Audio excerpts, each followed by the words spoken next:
r/NoSleep. Posted by u/CIAHerpes.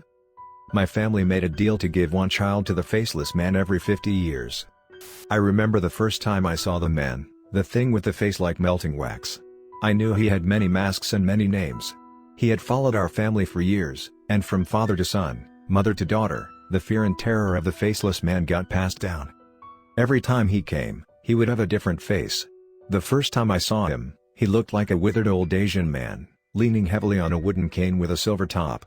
Our front door stood wide open, and I saw my mother and father standing there, their faces as pale as ghosts as they looked down upon the stranger. I couldn't have been older than 11 years old, but the memory is still as sharp as a butcher's knife stuck into my brain. I walked forwards from the living room, the cartoon noises still blaring loudly in the background. The man looked past them and straight at me. He squinted his eyes and grinned. "Another lamb, so pretty and young," he mused. "Isn't it a shame when a child is taken so early in life? And yet God kills children every day. I heard last month, a hurricane blew an entire school down and killed 100 of the little bastards in one swift go. So perhaps God will forgive me for my small sins, my taking of a few here and there to keep my appetite satiated." "Get out of here," my father snarled through gritted teeth. He clenched his fists until the knuckles turned white, looking as if he would strike out at any moment. "Do you know who I am?" the Faceless Man asked in a whispery voice, then he began chuckling. It sounded like someone trying to laugh with a slit throat, a harsh, gurgling sound that raised goosebumps all up and down my body. My father slammed the door shut quickly, locking the deadbolts. I fingered the silver cross my mother had given me nervously. I always did when I was anxious. Feeling it laying there cold against my skin helped bring me back to the moment. My father turned to look at us with panic-stricken eyes. I heard light knocking on the door behind him as the demonic laughter continued to grow louder, until it became all I could hear. Then, without warning, it cut off. When I looked out the peephole on the front door, I saw the front stoop stood empty. "Get my gun," my father said to my mother. She left the room, quietly sobbing as she went. Sunlight from the warm summer sky continued to stream in through the windows. What a beautiful day, I thought to myself. Such a beautiful day, and maybe my last. Then I saw a shadow cross in front of the living room window. I saw someone peeking in with wide, excited eyes, a grin like a skull spread across his leathered old face. As I watched, the face began to drip and contort as it continued to smile. It started slowly around the lips and eyes, and then it began speeding up. Within seconds, I saw the flesh running down his cheeks and chin in rivulets, dripping like flesh-colored wax. Behind the mask he wore, I caught a glimpse of something horrible before new streams of flesh rolled over it from his scalp and forehead. Then the last of the human skin dripped off, and I found myself staring into the face of hell.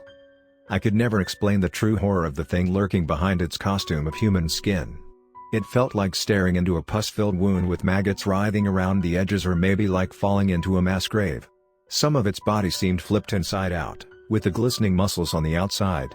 But the bloody, demonic face was far more disturbing. It had eyes like two smoldering cigarette burns. Its mouth was a slashed, disgusting thing.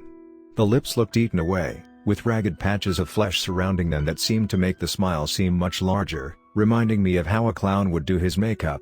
I saw that grinning mouth filled with countless needle-sharp teeth above black, sore-ridden gums that writhed and shivered in its lipless mouth. Even through the window, a smell like sulfur and reeking, spoiled meat filtered into the house, seeming to fill the air like a physical presence. Its body looked flipped inside out. I could see the quivering muscles on the skinless figure.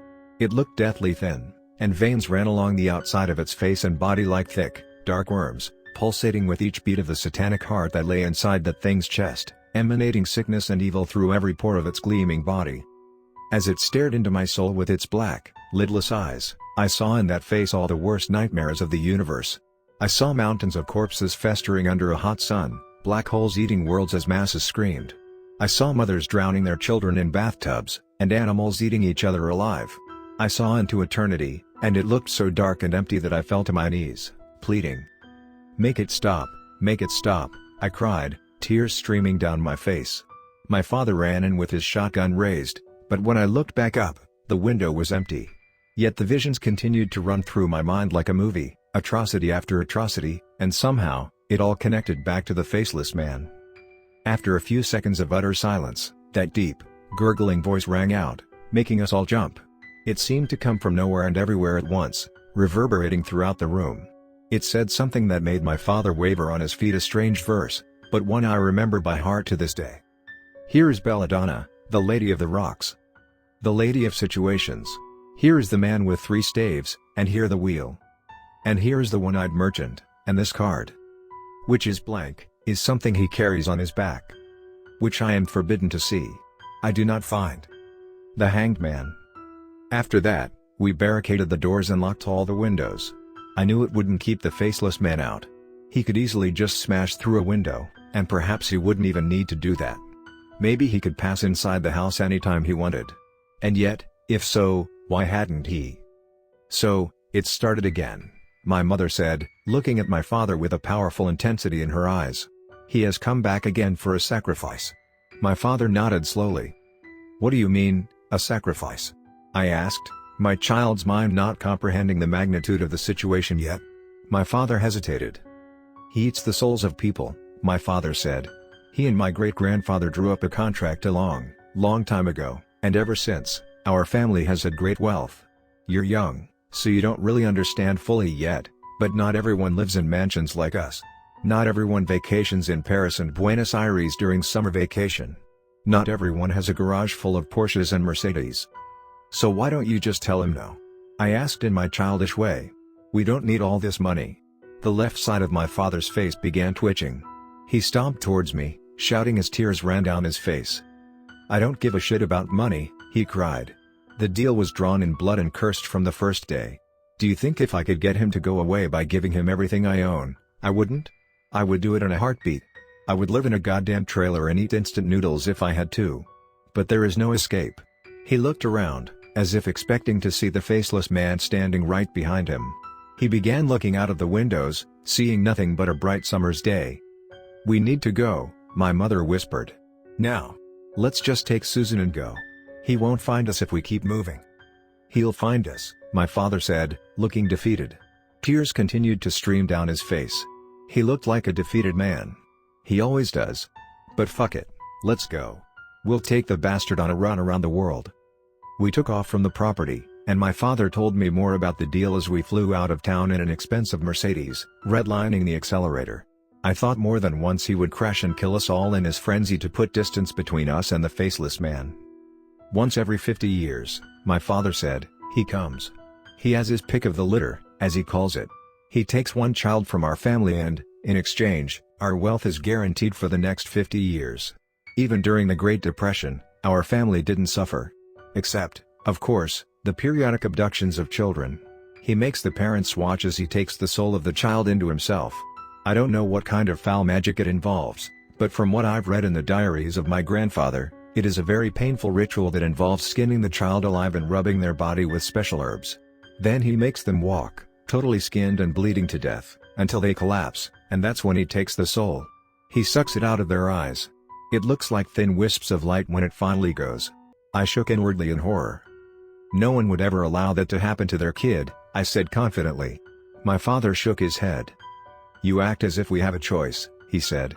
The first time, he comes politely, knocks on the door, and tells the parents it is time to fulfill the contract.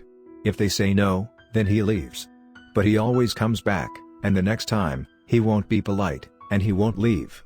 He'll come into the house when we're sleeping, torture me and your mother to death, slit our throats, and then take you anyway. He's tireless. He doesn't age. He doesn't sleep. And, as far as I know, he can't die. How can we fight against such an evil? By going to the moon. But why would great-grandpa make a deal like that anyway? I asked. Because, at the time, he had 10 children and all of them were starving. A few had dysentery and he didn't have a penny to his name at the time. He chose to sacrifice one and give it to the Faceless Man to save the other 9. My father shrugged. I don't know if we can understand it. I certainly don't agree with it. I'm not sure he realized at the time that our family would suffer eternally afterwards, and that the contract could not be voided except through death. He laughed bitterly. We should have just let our family line die out, maybe. That would have solved the problem. What about those words at the end, Daddy? I asked. What did those mean? Oh, that's just an old famous poem. My grandfather used to recite it to me before he shot himself. He loved D.S. Eliot, and he thought that poem had some relevance to our problems, for some reason. He never got over the loss of his son to the Faceless Man, you see. Never. He used to wake up screaming in the night. He tried to drink his memories away, but in the end, my father braked suddenly, bringing the car to a full stop. I looked up, seeing forests on both sides of us. We hadn't traveled long. A hitchhiker stood at the edge of the road in grimy blue jeans and a bright tie-dye shirt. His long hair rippled around him as he stood with his thumb out. But his face had started to drip and melt. We all saw it and froze. My father reached down below his seat and pulled out the black shotgun. He ran out of the car like a madman, his eyes blazing with anger and terror. "Get out of here," he cried as if to a rabid animal, then he raised the gun and fired. The Faceless Man's tie-dye shirt burst into shreds as buckshot tore into it. The Faceless Man smiled, raised his hand to us in a wave and disappeared. The clothes fell limply to the grass below, now totally empty. My father shook his head grimly and turned around to come back to the car. A dark shape zoomed out of the forest, holding a sharp knife. Before my father could turn, he raised it to his throat and pulled. My mother screamed, getting out of the car to go help my father. But he was dead. Even as a child, I knew it. I could see the knife had practically severed his head from his body, except for the spine and a thin bit of flesh on the back. Blood poured out, flooding down his chest as he stood there for a moment, uncomprehending. Then he began to fall forwards, and his head snapped back, revealing the gore, muscles and ligaments beneath. I watched as my mother ran to his side, panic-stricken. The Faceless Man looked on with glee, laughing and shrieking. His black eyes blazed with an inner light as he looked towards me and grinned, showing the 100-needle-sharp teeth behind that suppurating sore of a mouth. My mother looked up at him, trying to grab the gun from my father's stiff hands. But the Faceless Man didn't even flinch. He ran forwards, his sleek, bloody body as fast as a greyhound's. He opened his mouth wide and bit at my mother's face. I saw the teeth bite into her skin, and he began to shake his head like a dog, ripping and shredding. Her face became a mask of gore, and I screamed in the car, nearly throwing up. But something inside told me I needed to move. I wasn't a stupid kid, after all. I wasn't going to die here next to some woods in the middle of nowhere. I ran out of the back seat and jumped into the driver's seat. I had never driven a car, but it was, after all, an automatic. It didn't take much intelligence to put it in drive and hit the gas pedal. Of course, I didn't really know how to drive, and I nearly hit a tree. I skidded, turning the wheel, and with 2 bumps, I accidentally ran over my mother and father. The Faceless Man shrieked with laughter as I drove off down the road, crying and screaming in the car. I abandoned it a few hours later in the city. My father had brought a massive envelope of cash with him in the center console, and I counted it with awe. It was hundreds of thousands of dollars. I went on the run soon after, moving across the country and living on the money I found. It was 4 years later when I went to a carnival, bored, and decided to have my future read. I hadn't seen the Faceless Man in years, and I figured I'd lost him. If only that were true. The old woman pulled out her tarot card deck and began flipping them over one by one. "Ah," she said in a voice that seemed to deepen, "I see. Here is the man with 3 staves, and here the wheel, and here is the one-eyed merchant." I screamed, backing up quickly as the flesh began to drip off her face. "And this card, which is blank, is something he carries on his back, which I am forbidden to see."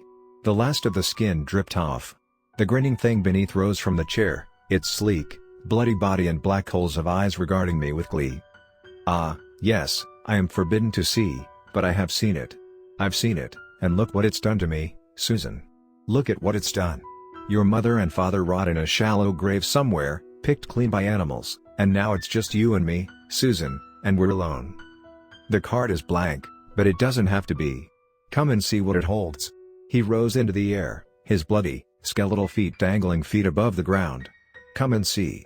I pulled the pistol I always carried out of its holster and began firing at point-blank range into the demonic face and black heart of that thing. People began to scream all around me at the carnival. I turned to run out of the tent, but a cold hand gripped my shoulder. "Leaving so soon?" The soft voice whispered in my ear, laughing with a sound a drowning man might make. "Ah, but we haven't finished, Susan. Worthy is the Lamb. Worthy is the Lamb. Worthy is the..." Suddenly, the hand touched the silver cross my mother had given me as a small girl, and it flinched away. I felt the grip loosen and I ran without looking back. People had taken cover all over the carnival. Many had started to leave, and I saw agitated police and security trying to find out where the gunshots had come from. I immediately mixed into a large crowd and made my way towards the exit. but I constantly looked back, expecting to see a man with a melting face. Perhaps it would act like a police officer and pretend to arrest me before bringing me to some dark forest and starting the skinning process. I keep running now, but I always look over my shoulder. Because the faceless man doesn't age, and he doesn't sleep, and he never, ever stops looking.